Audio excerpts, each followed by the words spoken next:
Hey guys, Ivan here with another video for today, and I had to make another one because we got some really interesting stuff in this one. So basically we have a clash of generations, let's put it that way. We have a 90s Mr. Olympia, Dorian Yates, going after our current reigning Mr. Olympia, Derek Lunsford. So let's just get into it. Before I say anything else, watch the video, guys.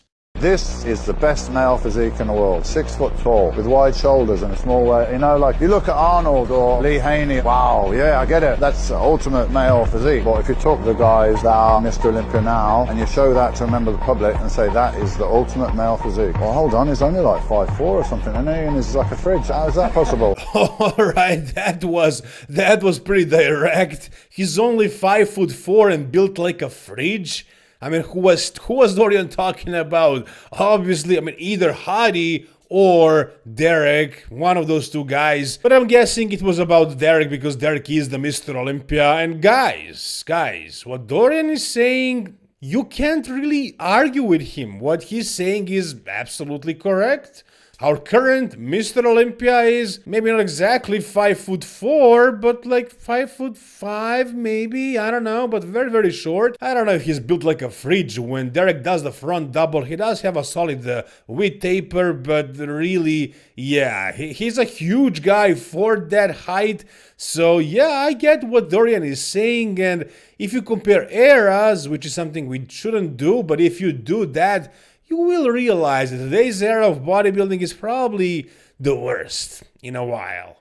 And we're not talking about the Arnold era, Lee Haney era. If you talk about Dorian's era, or basically the 90s era, that was probably the pinnacle of bodybuilding. You gotta agree with that. Check out this show, for example. And this is not even Mr. Olympia, guys. This is only 1999 British Grand Prix.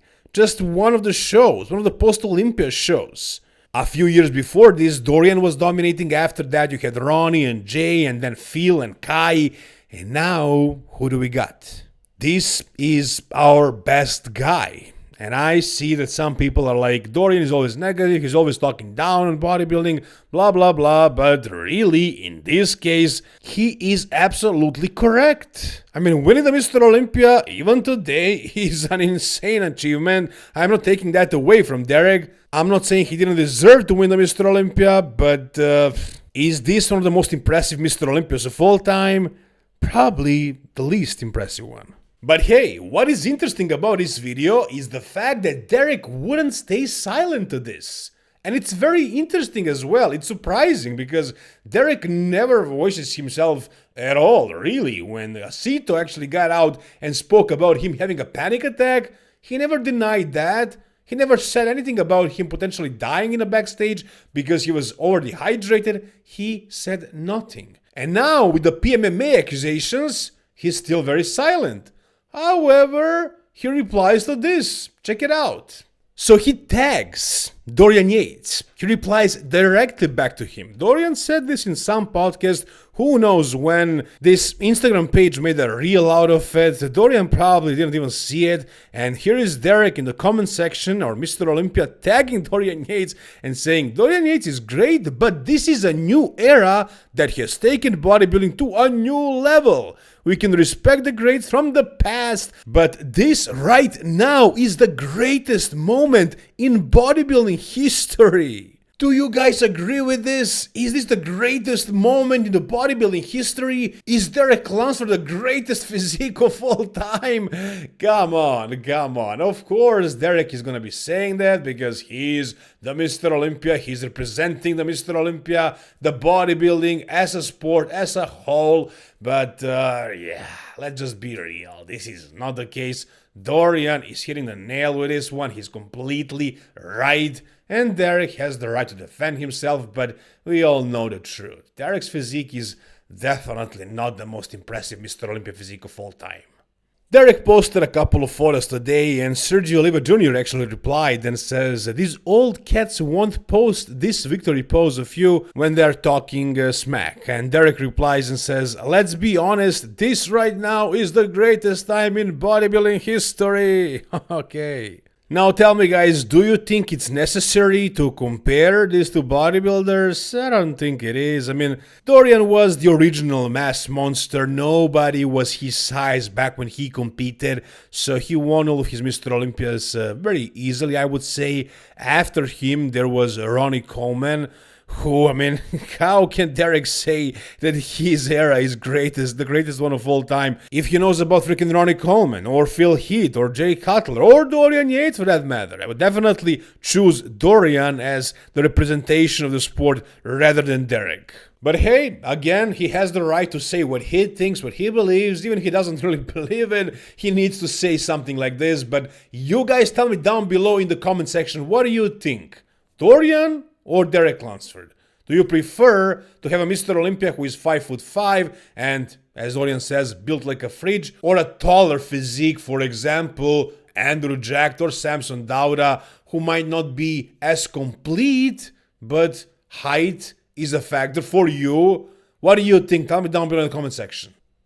Alright, real quickly, I want to show you guys the winner of the Nationals this past weekend, and his name is Devon Barnes. He won the overall, and yeah, he looks freaking good, guys. I mean, the polish, the symmetry, the proportions, the lines, the shape, the structure, this guy has it. This guy has it. We'll see what he's gonna do. He obviously needs to put on more size and maybe get even leaner, but the potential is definitely there. This is a pretty good Nationals overall winner.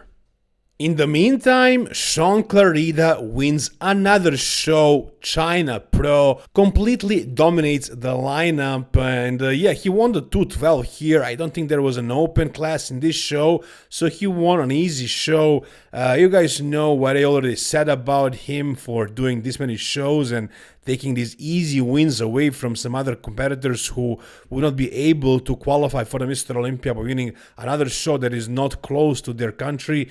But yeah, as you can see, he's doing it. He likes to travel. He likes to win shows. This is his job. So, of course, he's taking every opportunity to win as many shows as he can.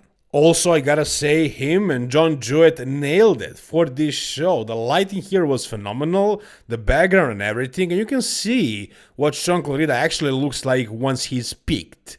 You couldn't have seen that at the Mexico Pro, where he, yeah, missed the peak a little, but it wasn't as bad as it seemed. Here, actually, you can see it, and yeah, man, this is very, very good. So we'll see if he's going to compete more. Of course, he's qualified for the 212 Mr. Olympia, now for the Open as well. He wants to do both shows. They're probably not going to let him, but look at his physique, man. Look at his physique. This should be in both shows. I mean, he actually has a legit chance of potentially cracking the top 10 at the Mr. Olympia Open. If he improves a little bit more, add some more fullness to the legs, for example, man, this is a crazy physique, but I would not let him win the Open Olympia, no matter how complete he is, because of height and absolutely nothing else, because of height only. That's the way I see bodybuilding. Maybe you guys don't care about it, but I care about the height as well. Oh, and yeah, finally, we got something very, very interesting. I kind of forgot about it. It happened a couple of days ago. I wanted to make a story about it, but I never got around to do it. But we're gonna talk about it in this video. So you guys know that Martin Fitzwater and Fouad Abiad parted ways at one point. It all seemed very clean. Fouad's response, Fouad's explanation was that Martin left because he wanted more money and Fouad wasn't willing to give it to him. Then we heard from Martin that it's not about the money at all, and also he went with Raw because they wanted to sponsor him and his girlfriend as well, which is something I'm guessing Fouad wasn't willing to do. But now we actually got something new from Martin. So these guys did not end things well, and guys, don't call me out for creating drama. I'm not creating drama. They are doing it. They are doing it. Fouad is saying one thing, Martin another, and then we got this from Martin. Check it out. So somebody asked Martin in his Q&A, are you still cool with Fouad? And he says, yeah, for sure, wish him and his team all the best. Other than every time I do show, he continues to predict everyone is going to beat me. You'd think he'd learn not to doubt me. Okay, alright. So basically, it seems like Martin wasn't happy with how Fuad maybe not treated him, but how he talked about him. Because, I mean, yeah, Fuad would always place Samson ahead of Martin in his predictions, which is, I would say, expected at that time. Up until recently, Samson was always better than Martin. Martin did manage to beat Samson at the Prague Pro, but that's because Samson was way off. Realistically, Samson was a better bodybuilder than Martin up until that point. Now, officially, you can say that he no longer is, but Fuad would always place Samson ahead of Martin in his prediction because he was sponsoring both of those guys, and he was sponsoring Samson for way longer, and Samson was the Mr. Olympia, so I would say that was expected. I guess Martin wanted to get more respect, to be placed even ahead of Samson, and I guess also Fuad would place Nick ahead of Martin. So yeah, I think Fuad was just trying to be realistic, to not seem